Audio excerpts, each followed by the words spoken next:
أعوذ بالله من الشيطان الرجيم. بسم الله الرحمن الرحيم. إن الله اصطفى آدم ونوحا وآل إبراهيم وآل عمران على العالمين ذرية بعضها من بعض والله سميع عليم.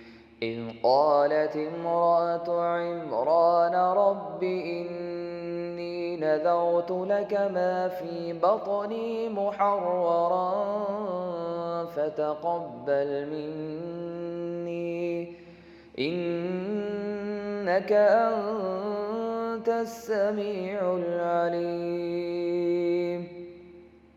فلما وضعتها قالت رب إني وضعتها أنثى والله أعلم بما وضعت وليس الذكر كالأنثى وإني سميتها مريم وإني أعيذها بك وذريتها من الشيطان الرجيم فتقبلها ربها بقبول حسن وأنبتها نباتا حسنا وكفلها زكريا كلما دخل عليها زكريا المحراب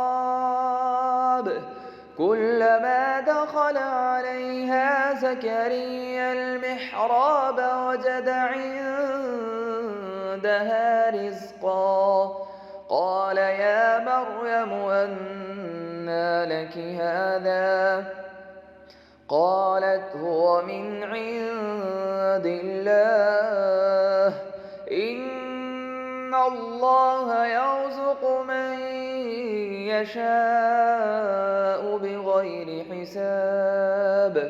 هنالك دعا زكريا ربه قال رب هب لي من لدنك ذرية طيبة إنك سميع الدعاء. فنادته الملائكة وهو قائم يصلي في المحراب أن الله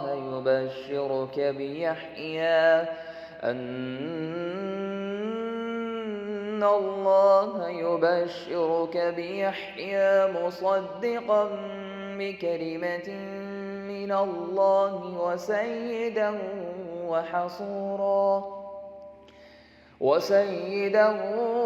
وحصورا ونبيا من الصالحين.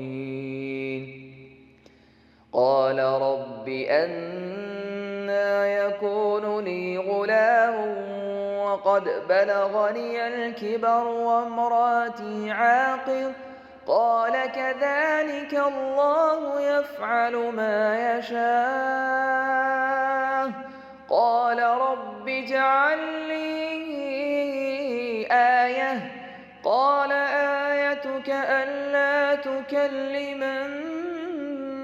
الناس 3 أيام إلا رمزا واذكر ربك كثيرا وسبح بالعشي والإبكار.